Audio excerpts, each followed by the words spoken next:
Bismillahirrahmanirrahim. Assalamualaikum warahmatullahi wabarakatuh. Alhamdulillahirabbil alamin. Wassalatu wassalamu ala asyrafil anbiya'i wal mursalin wa ala alihi wa ashabihi wa man tabi'ahum bi ihsanin ila yaumiddin. Asyhadu an la ilaha illallah wahdahu la syarikalah wa asyhadu anna Muhammadan abduhu wa rasuluh. Allahumma salli ala Muhammad wa ala alihi wa ashabihi wa man tabi'ahum bi ihsanin ila yaumiddin. Qala Allah Ta'ala fi kitabihil karim, a'udzu billahi minasy syaithanir rajim. Ya ayyuhalladzina amanu taqullaha haqqa tuqatih wa la tamutunna illa wa antum muslimun. Jamaah salat maghrib Masjid Ar-Rahmah yang dirahmati dan dimuliakan oleh Allah Subhanahu wa taala. Alhamdulillah. Tsumma alhamdulillah.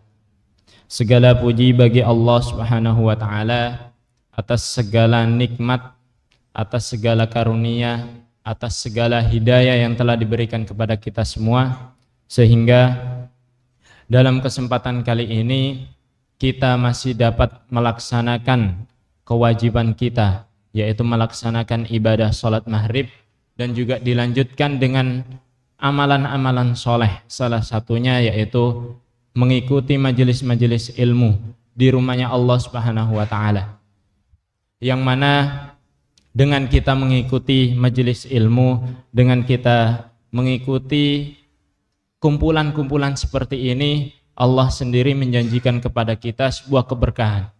Allah sendiri menjanjikan kepada kita, kepada orang-orang yang senantiasa atau terus mengikuti majelis-majelis ilmu seperti ini, paling tidak ada 4. Di dalam hadis disebutkan, wa majtama'a qaumun fi baitin min buyutillah yatsluna kitaballah wa yatadarasuna bainahum illa nazalat alaihimus sakinah. Kecuali Allah akan memberikan ketenangan, sakinah kepada orang-orang yang berada di dalam majelis ilmu. Wa ghasyiyatuhumur rahmah, dan Allah juga akan memberikan rahmat. Wa haffathumul malaikah, dan malaikat-malaikat menaungi orang yang berada di dalam majelis ilmu, mendoakan, mengamini doa-doa kita. Dan yang terakhir, wa haffathumul malaikah wa dzakarahumullahu fi man 'indah. Allah akan menyebut nama-nama kita, menyebut nama-nama kita di hadapan para makhluknya yang mulia. Jamaah yang dirahmati oleh Allah Subhanahu wa ta'ala. Dan yang kedua, salawat serta salam semoga tetap tercurah limpahkan kepada Nabi Allah Muhammad sallallahu alaihi wasallam atas segala perjuangan, keikhlasan, pengorbanan yang telah beliau korbankan dalam rangka mempertahankan atau dalam rangka membela agama Islam ini, sehingga dalam kesempatan kali ini juga kita masih diizinkan oleh Allah untuk merasakan syumuliyatul Islam, merasakan kesempurnaan dari agama Islam ini yang mengatur seluruh rangkaian kehidupan kita, mulai kita sejak kecil sampai kita dewasa, diatur seluruhnya oleh Allah melalui agama ini. Mulai kita dibangunkan dari tidur kita, kemudian kita melakukan kegiatan-kegiatan di setiap harinya, kemudian sampai kita ditidurkan kembali, semuanya diatur oleh Allah Subhanahu wa ta'ala. Mulai dari makan, minum, berpakaian, bahkan ke kamar mandi, bekerja, dan lain semuanya. Semuanya diatur oleh Allah Subhanahu wa ta'ala melalui agama Islam ini. Jamaah yang dirahmati oleh Allah Subhanahu wa ta'ala, sebagaimana yang tadi disampaikan, pada malam hari ini tema yang akan kita bahas terkait dengan kemurnian hati. Kemurnian hati dalam sebuah amalan. Tentu berbicara terkait dengan kemurnian hati ini, saya tadi sempat membaca di dalam sebuah buku disebutkan bahwa tak ada yang lebih menakutkan daripada kesusahan yang gugur tak bernilai. Tak ada yang lebih mengerikan daripada hilang tak berbekasnya amal di hadapan Allah Subhanahu wa taala. Dan alangkah sialnya seseorang dan alangkah sialnya jika surga Allah itu seluas langit dan bumi, lalu dengan nikmat yang diberikan kepada kita ini, kita tidak memperoleh sedikit pun dari surga itu. Jamaah yang dirahmati oleh Allah Subhanahu wa taala, berbicara terkait dengan kemurnian hati ini juga di dalam sabda Rasulullah sallallahu alaihi wasallam yang diriwayatkan dari Imam Muslim, disebutkan bahwa sesungguhnya manusia pertama yang dihisab oleh Allah Subhanahu wa taala di hari kiamat adalah yang pertama orang yang mati syahid di jalan Allah. Ini hadis ini masyhur di kalangan kita dan mungkin sering kita dengar juga. Orang yang pertama ini dia orang yang mati syahid di jalan Allah. Kemudian didatangkan oleh Allah nikmat-nikmat di hadapannya. Nikmat-nikmat yang telah diberikan oleh Allah kepadanya didatangkan lagi, ditampilkan lagi. Terus kemudian dikonfirmasi, apakah benar nikmat ini telah kamu terima? Kemudian manusia yang pertama ini menjawab dan mengkonfirmasi, nikmat atau anugerah yang telah diberikan ini benar adanya, benar kita nikmati. Kemudian lalu Allah bertanya kepada manusia tersebut, dari amalan, dari anugerah ini, dari rahmat ini, dari nikmat ini, apa yang engkau lakukan? Lalu manusia yang pertama ini menjawab, dengan anugerah ini saya atau aku berperang semata-mata karena engkau sehingga aku mati syahid di jalanmu.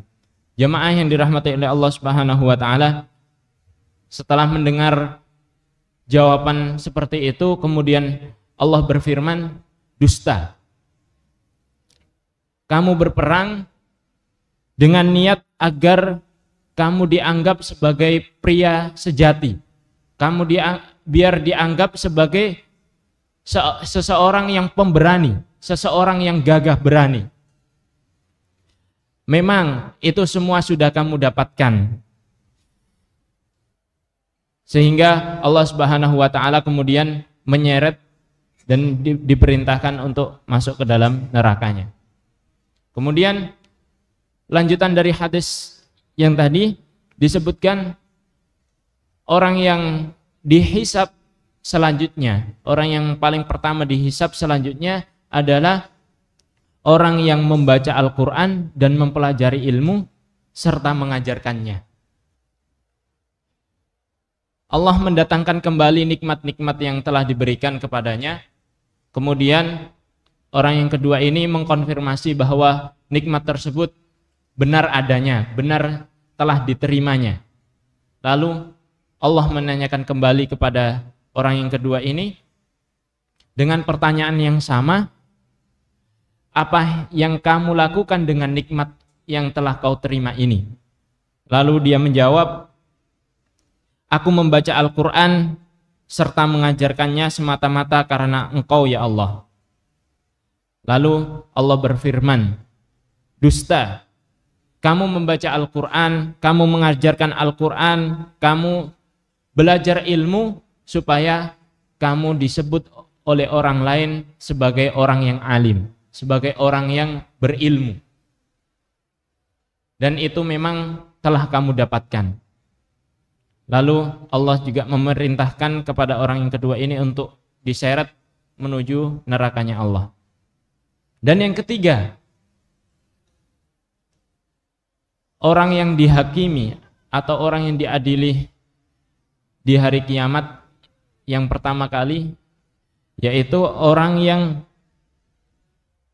diberi oleh Allah harta yang melimpah, diberi oleh Allah nikmat berupa harta, berupa material yang melimpah. Kemudian ditampilkan semua anugerah itu di hadapannya, lalu dikonfirmasi kembali dan memang benar adanya.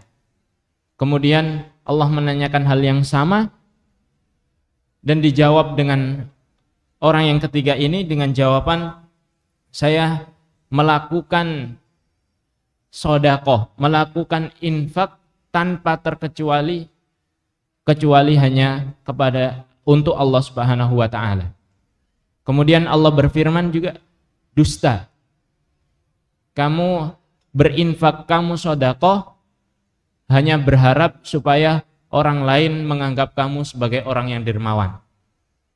Kemudian Allah memerintahkan untuk diseret ke dalam api neraka. Jamaah yang dirahmati oleh Allah Subhanahu wa taala, dari hadis ini jelas kita bisa ambil kesimpulan bahwa secara tidak langsung hadis ini menerangkan terkait dengan hati, terkait dengan niat yang kita lakukan, terkait dengan urusan keikhlasan hati kita. Karena yang perlu kita ingat-ingat betul bahwa di dalam kehidupan kita ini Allah menciptakan kita, menciptakan jin dan manusia hanya untuk beribadah kepadanya. Wa ma khalaqtul jinna wal insa illa liya'budun. Jamaah yang dirahmati oleh Allah Subhanahu wa taala, sebab itulah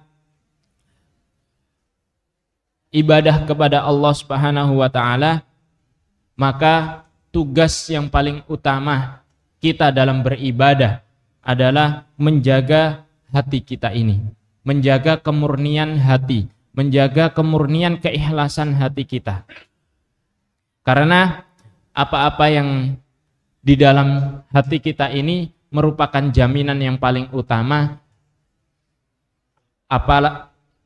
apakah amalan itu diterima atau amalan itu ditolak.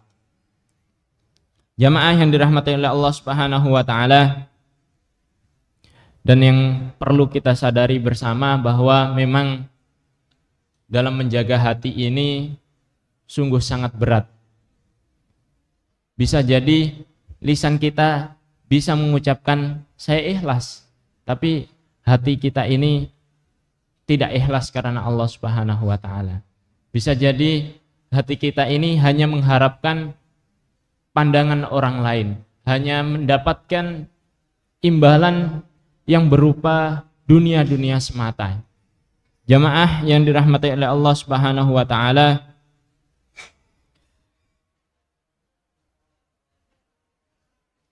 kalau kita merujuk kepada salafus soleh terkait dengan ibadah, terkait dengan menjaga keikhlasan dalam sebuah amalan, kalau para pendahulu kita memilih untuk beribadah dan memilih ibadahnya itu ditutup-tutupin, sebagaimana dia berusaha untuk menutupi aib-aibnya di dunia ini. Namun mungkin kalau kita bandingkan dengan kehidupan kita, malah sebaliknya. Kalau para salafus soleh berusaha untuk menutup-nutupi amalannya, kalau kita mungkin bahkan naudzubillah bangga dengan amalan-amalan kita yang terlihat oleh orang lain.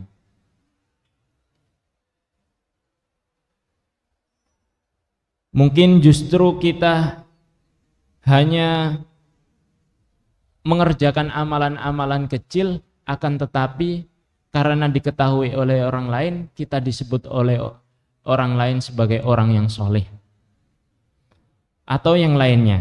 Jamaah yang dirahmati oleh Allah Subhanahu wa taala, kalau menurut Imam Ja'far As-Shadiq yang disampaikan kepada Imam Sufyan Ats-Tsauri rahimahullah terkait dengan ibadah, terkait dengan hati ini, tidak sempurna suatu amal baik kecuali dengan 3 perkara. Yang pertama adalah menyegerakan. Jamaah yang dirahmati oleh Allah Subhanahu wa taala, Kalau menurut Imam Ja'far As-Shadiq ini, sempurnanya amal itu karena kita menyegerakan amal tersebut. Karena ini sebab Allah Subhanahu wa taala itu selalu atau senantiasa mengetahui amalan-amalan yang kita kerjakan, baik itu ada orang maupun tidak ada orang. Dengan menyegerakan ini juga supaya kita ini lebih ikhlas, lebih ridho, atau lebih murni niatnya hanya untuk Allah Subhanahu wa taala. Dengan menyegerakan amalan ini juga kita sadar bahwa kita tidak tahu apa yang terjadi di masa yang akan datang.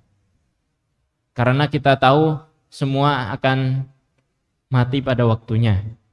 Semua pasti meninggal, semua pasti akan menghadap Allah Subhanahu wa taala. Dan tidak tahu kapan waktu itu kita temui. Sehingga menyegerakan amal ini adalah bentuk dari keikhlasan kita, bentuk dari kesucian hati kita. Dan yang kedua,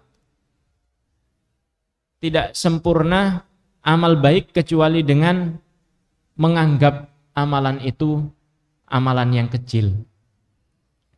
Karena kita tahu bahwa nikmat yang telah diberikan oleh Allah Subhanahu wa taala ini sangat besar, sangat luas, sangat banyak, bahkan kita tidak bisa menghitungnya satu persatu. Sehingga kalau kita bandingkan dengan amalan kita, maka amalan kita itu sungguh sangat kecil. Dan ini yang mengantarkan hati kita untuk senantiasa ikhlas karena Allah Subhanahu wa taala. Dan yang ketiga, sebagaimana yang dilakukan oleh salafus saleh, sebagaimana yang dilakukan oleh pendahulu-pendahulu kita, yaitu merahasiakan amalan-amalan tersebut. Jamaah yang dirahmati oleh Allah Subhanahu wa taala, seorang yang mukhlis atau seorang yang dikatakan ikhlas adalah yang ingin menyembunyikan amal solehnya sebagaimana dia menyembunyikan aib-aibnya di dunia. Sebagaimana di dalam sebuah kisah, pada suatu hari Imam Muhammad ibn Wasi' ketika sedang membaca hadis Rasulullah sallallahu alaihi wasallam dan menjelaskan kepada para muridnya, kemudian tiba-tiba beliau menangis setelah membaca hadis, membaca ayat-ayat Allah itu, menangis terseduh-seduh sampai suaranya bergetar.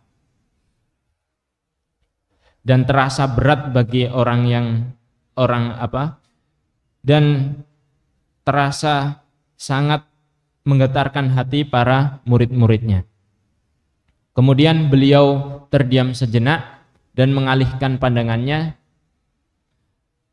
Tak lama kemudian beliau menghirup udara dari hidungnya. Biasanya kalau nangis kan keluar air ya, terus dihirup gitu.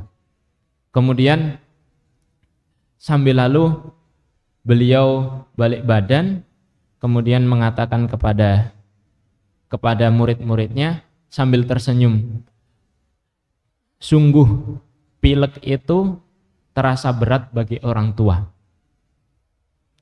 Ini bukan untuk membohongi muridnya, tapi beliau mengalihkan supaya perhatian muridnya itu tidak tertuju kepada nangisnya beliau karena membaca hadis Rasulullah sallallahu alaihi wasallam, karena terlalu menghayati hadis Rasulullah sallallahu alaihi wasallam. Sehingga beliau mengatakan sungguh sakit pilek itu terasa berat bagi orang tua, sehingga para muridnya tidak fokus pada amal baik yang telah beliau lakukan. Jamaah yang dirahmati oleh Allah Subhanahu wa taala,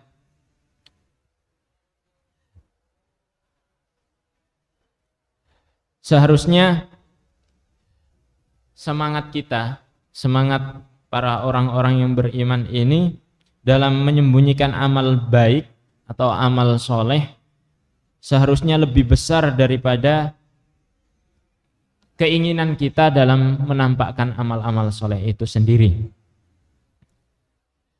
Kita juga, mari kita terus berusaha agar amalan-amalan yang kita kerjakan ini tertutupi, dan amalan-amalan yang tertutupi ini lebih besar daripada amalan-amalan yang sudah terlanjur diketahui oleh orang lain. Jamaah yang dirahmati oleh Allah Subhanahu wa taala, dan berbicara terkait dengan keikhlasan, kemurnian hati, ini tentu berbicara keikhlasan, sesungguhnya ikhlas itu kalau kita artikan sebagai sesuatu yang kita kerjakan dengan ikhlas adalah sesuatu yang ringan bagi kita, maka mungkin itu bisa disangkal dengan kisah Nabi Ibrahim alaihissalam, sebagaimana yang masyhur di kalangan kita, yang kita ketahui bersama, bahwa beliau saat berkeluarga, beliau sudah lama tidak dikaruniai oleh Allah sebuah anak. Kita tahu bersama Nabi Ibrahim dikaruniai anak pada umur sekitar 80-an ke atas, ya, 86, 80-an ke atas. Kemudian saat beliau sudah dikaruniai anak, sudah minta dari lama, terus kemudian dikaruniai anak, lalu kemudian Allah Subhanahu wa taala memerintahkan kepada Nabi Ibrahim untuk meninggalkan Ismail dan ibunya di padang pasir yang di situ tidak ada tumbuhan sama sekali, dan di situ juga tidak ada air, dan tidak ada jaminan apapun kecuali Allah Subhanahu wa taala. Kalau kita merujuk ke sini, terus kita pikirkan, apakah Nabi Ibrahim ikhlas? Tentu sangat ikhlas. Apakah itu berat? Pasti berat. Kita sudah menanti-nanti anak, terus kemudian diberikan anak, habis itu tiba-tiba diminta untuk meninggalkannya. Kira-kira bagaimana perasaan kalau terjadi di kehidupan kita? Pasti berat. Tapi Nabi Ibrahim tetap melakukannya dengan ikhlas. Kemudian yang kedua, masih kisah Nabi Ibrahim. Setelah Nabi Ibrahim meninggalkan Ismail, lama tidak bertemu, kemudian dipertemukan oleh Allah Subhanahu wa taala dalam kondisi Ismail sudah cukup, kira-kira umurnya sudah cukup untuk membantu kerja-kerja beliau. Tiba-tiba Allah mewahyukan kembali kepada Nabi Ibrahim, mewahyukan di dalam mimpinya, bahkan sampai 3 kali dimimpikan. Beliau diperintahkan untuk menyembelih Ismail dengan tangan beliau sendiri. Kira-kira seberat apa atau bagaimana perasaan kita ketika seperti itu? Pasti tentu berat. Akan tetapi Nabi Ibrahim tetap menyembelihnya dan tetap ikhlas. Terus jamaah yang dirahmati oleh Allah Subhanahu wa taala,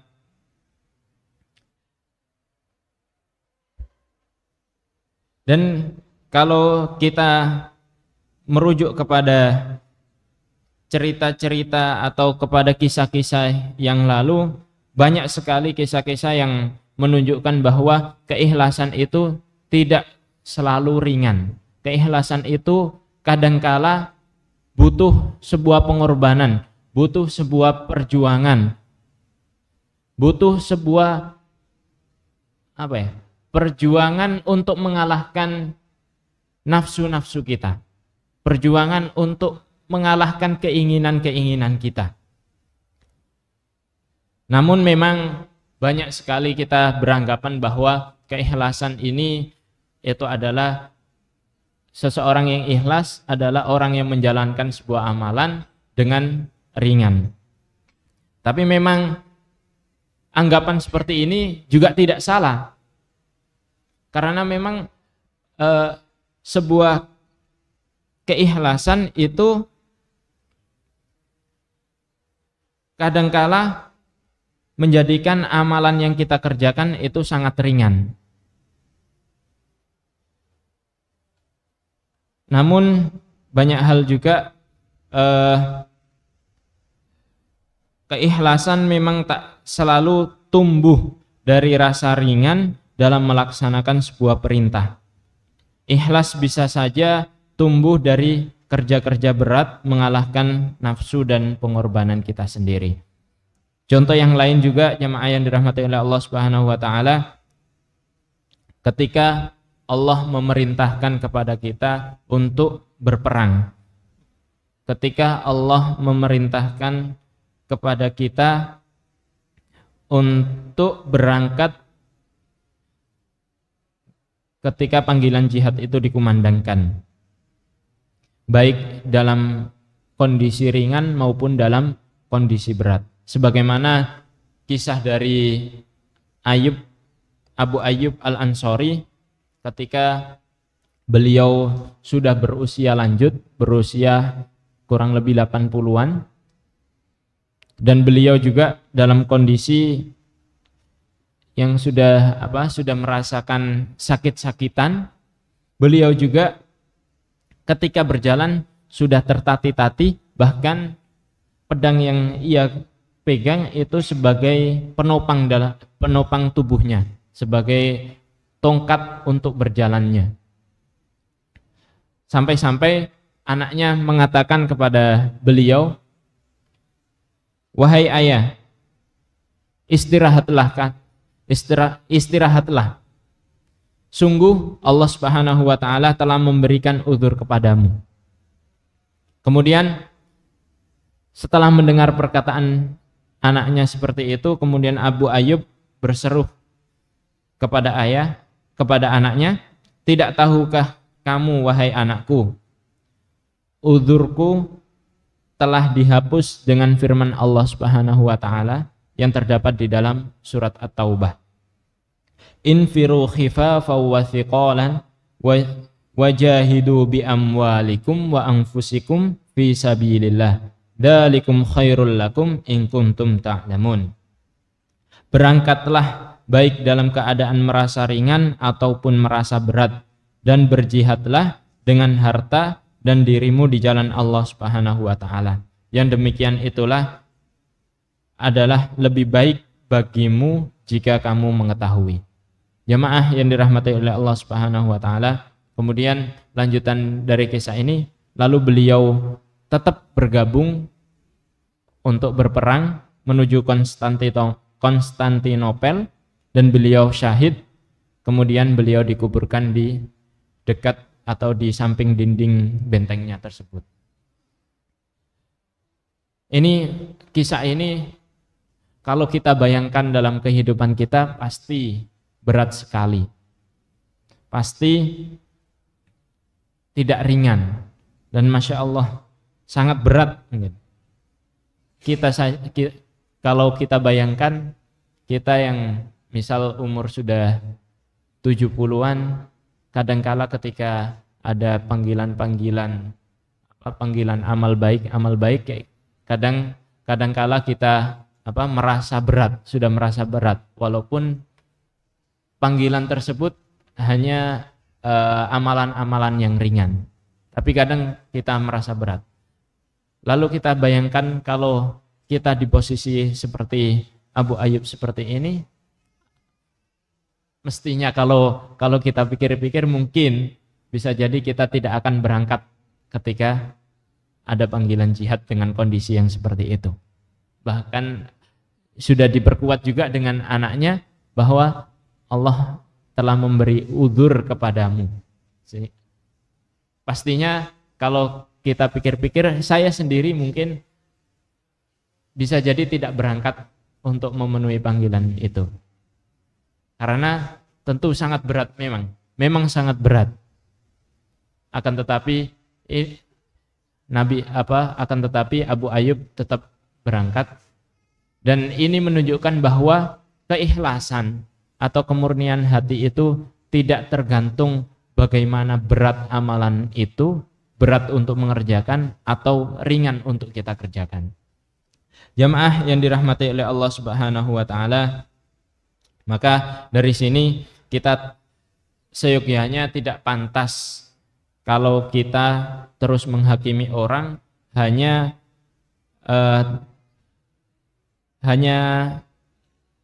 karena terlihat atau menampakkan beratnya sebuah amalan itu, menampakkan sebuah besarnya pengorbanan yang ia lakukan. Justru bisa jadi jemaah yang dirahmati oleh Allah Subhanahu wa taala, pahala orang yang mengerjakan dengan berat tersebut itu bisa jadi jauh lebih besar daripada pahala yang kita kerjakan atau amalan-amalan soleh yang kita kerjakan dengan sangat ringan. Sebagaimana di dalam perkataan Nabi, sabda Nabi kepada Aisyah bahwa pahalamu senilai dengan kadar kepayahanmu. Ini menunjukkan bahwa sebuah pengorbanan itu tidak akan sia-sia. Sebuah pengorbanan pasti akan ada balasannya dari Allah Subhanahu wa taala, dan keberatan itu tidak melulu menunjukkan bahwa dia tidak ikhlas. Jamaah yang dirahmati oleh Allah Subhanahu wa taala, dan yang selanjutnya terkait dengan keikhlasan, ini juga perlu kita ketahui bahwa keikhlasan kadang-kadang disertai dengan kegelisahan. Kadang-kadang keikhlasan itu juga disertai dengan ketakutan. Sebagaimana yang kita ketahui bersama di dalam surat Al-Mu'minun, walladzina yu'tuna ma ataw wa qulubuhum wajilatun annahum ila rabbihim raji'un. Dan orang-orang yang memberikan apa yang telah mereka berikan dengan hati yang takut bahwa sesungguhnya mereka akan kembali kepada Allah Subhanahu wa taala. Ayat ini menurut Imam Asyuyuti menerangkan bahwa memberikan apa yang mereka berikan itu mempunyai makna mengerjakan apa yang mereka kerjakan. Maksudnya adalah mereka ini orang-orang yang mengkhawatirkan bahwa amal yang mereka kerjakan itu jauh dari rasa layak, jauh dari rasa kesempurnaan, dan bahkan mungkin tidak bakal sempurna amalan yang kita kerjakan ini. Lalu mereka sangat takut dengan segala kekurangan-kekurangan tersebut, sehingga amalan mereka takkan diterima. Takut karena takut amalannya itu tidak diterima oleh Allah Subhanahu wa taala. Baik itu dalam hal sholatnya, baik itu dalam hal puasanya, baik itu dalam hal ibadah-ibadah yang lain, baik itu dalam hajinya, jihadnya, dan lain sebagainya itu. Seperti dan ini adalah merupakan akhlak-akhlak atau kepribadian dari salafus soleh, kepribadian dari para orang yang mukhlis, orang-orang yang senantiasa ikhlas dalam setiap amalannya. Sebagaimana juga yang sering kita dengar bahwa para sahabat ketika ditinggalkan bulan Ramadan, beliau gelisah, beliau terus memikirkan apakah amalan yang telah dikerjakan di bulan Ramadan senantiasa diterima oleh Allah Subhanahu wa taala. Buktinya sampai-sampai beliau senantiasa berdoa. Di setengah tahun pertama beliau berdoa untuk supaya amalan yang telah beliau kerjakan di bulan Ramadan itu diterima oleh Allah, dan setengah tahunnya mereka berdoa supaya dipanjangkan umurnya sehingga sampai kepada bulan Ramadan setelahnya. Jamaah yang dirahmati oleh Allah Subhanahu wa taala, dan ini kalau lagi-lagi kalau kita sandingkan di dalam kehidupan kita atau kebiasaan kita mungkin sungguh sangat jauh, bahkan mungkin bedanya antara langit dan bumi. Kita yang kadang-kala kita malah merasa bahwa sholat kita atau mungkin contohnya sholat duha kita anggap sebagai pelancar dari rezeki-rezeki kita. Sholat duha yang kita kerjakan ini sebagai sebab Allah menurunkan rezeki kepada kita. Kita mungkin kadang-kala beranggapan seperti itu. Lalu kalau kita beranggapan tetap seperti itu, jika dipertanyakan sholat duhamu atau sholat duha jenengan sehusu apa? Gitu. Sampai-sampai Allah menjadikan itu alasan Allah menurunkan rizki itu. Sehusu apa sholat duha yang kalian kerjakan sehingga Allah mempunyai alasan untuk menurunkan rezeki karena sholat duhamu itu? Apakah sehusu Umar bin Khattab yang ketika sholat dicabut panahnya tidak terasa? Atau sehusu apa gitu? Sehingga kita merasa bahwa sholat duha kita adalah pintu dari rizki kita. Sedangkan kadangkala kita malah terlena ketika kita diwajibkan untuk sholat subuh. Kita kadang terlena tidak tepat waktu dalam menjalankan sholat subuh. Dan lebih rajin sholat duha daripada sholat subuh. Padahal kita tahu sholat duha adalah sholat sunnah, sedangkan sholat subuh adalah sholat fardu. Kalau ini kita ibaratkan dalam tubuh kita, mungkin modelnya sholat duha kita ibaratkan sebagai sabuk, sholat subuh kita ibaratkan sebagai celana.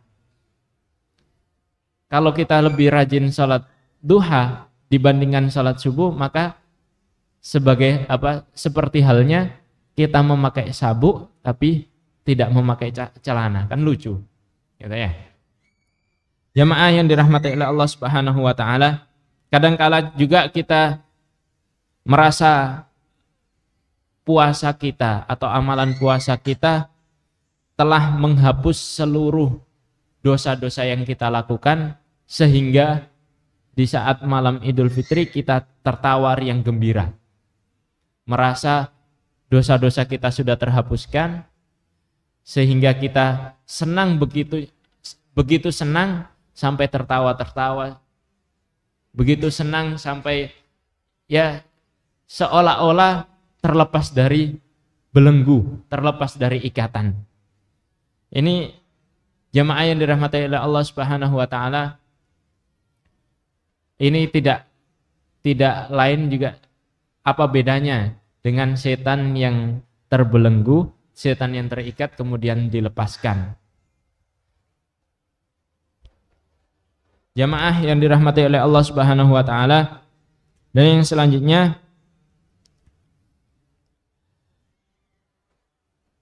berbicara terkait dengan keikhlasan, selain yang kedua tadi, dan yang ketiga, keikhlasan itu memang tak semua kegelisahan, tidak semua kegelisahan yang tadi dipaparkan itu akrab dengan keikhlasan atau mempunyai hubungan dengan keikhlasan. Sebagaimana kegelisahan yang sekedar meratapi nasib, sekedar hanya meratapi kesalahan yang telah kita lakukan dan menjadikan kita terus berandai-andai, hanya berandai-andai saja. Atau kegelisahan yang membuat kita hanya bersedih lalu meninggalkan amalan-amalan yang lain. Atau kegelisahan yang yang menghentikan langkah-langkah kita, kegelisahan yang menjadikan kita sedih sehingga kita tidak menjadikan beramal terus beramal. Ini kegelisahan-kegelisahan yang seperti ini adalah musuh dari keikhlasan atau kebalikan dari sebuah keikhlasan. Kegelisahan yang mempunyai hubungan dengan keikhlasan adalah kegelisahan yang terus melahirkan langkah-langkah untuk beramal. Kegelisahan yang terus menjadikan kita atau menjadi penyemangat kita dalam melakukan amal-amalan soleh dan terus menyempurnakan amalan-amalan soleh kita. Sebagaimana ini juga tergambar di dalam ayat Al-Quran, ulaika yusari'una fil khairati wa hum laha sabiqun. Mereka itu bergegas segera dalam meraih sebuah kebaikan dan merekalah orang-orang yang terdahulu memperolehnya. Jamaah yang dirahmati oleh Allah Subhanahu wa taala, tapi kadang memang tak jarang yang tenang-tenang saja, yang merasa tak terbebani dengan amalan-amalan itu kala dirinya itu ikhlas. Karena memang kadangkala mereka yang tenang-tenang saja, yang merasa cukup dengan amalan soleh dan merasa aman dari azab Allah adalah orang-orang yang tersalah. Tapi memang ketenangan jamaah yang dirahmati oleh Allah dalam makna lain juga ada hubungannya dengan sebuah keikhlasan. Jadi tidak hanya kegelisahan itu ada hubungannya dengan keikhlasan, akan tetapi ketenangan juga ada hubungannya dengan keikhlasan. Sebagaimana hubungan keimanan dengan ketenangan.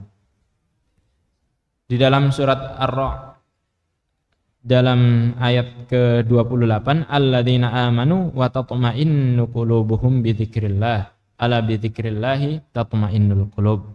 Orang-orang yang beriman dan hati mereka menjadi tentram dengan mengingat Allah. Ingatlah, hanya dengan mengingat Allah hati menjadi tentram. Jamaah yang dirahmati oleh Allah Subhanahu wa taala, di ayat yang lain juga disebutkan huwallazi anzala sakinata fi qulubil mu'minin liyazdadu imanan ma'a imanihim. Dialah yang telah menurunkan ketenangan di hati orang-orang yang beriman untuk tertambahkannya keimanan bersama keimanan mereka. Jamaah yang dirahmati oleh Allah Subhanahu wa taala, perlu juga kita ketahui bersama kegelisahan ini adalah merupakan penjaga hati kita supaya hati kita tidak merasa bangga dengan amalan-amalan kita. Kegelisahan ini adalah penjaga diri kita supaya amalan-amalan ini tidak kita persembahkan hanya untuk mengharap pandangan orang lain. Kegelisahan penjaga amalan-amalan kita hanya untuk Allah Subhanahu wa taala semata. Jamaah yang dirahmati oleh Allah Subhanahu wa taala, dan yang paling penting adalah kita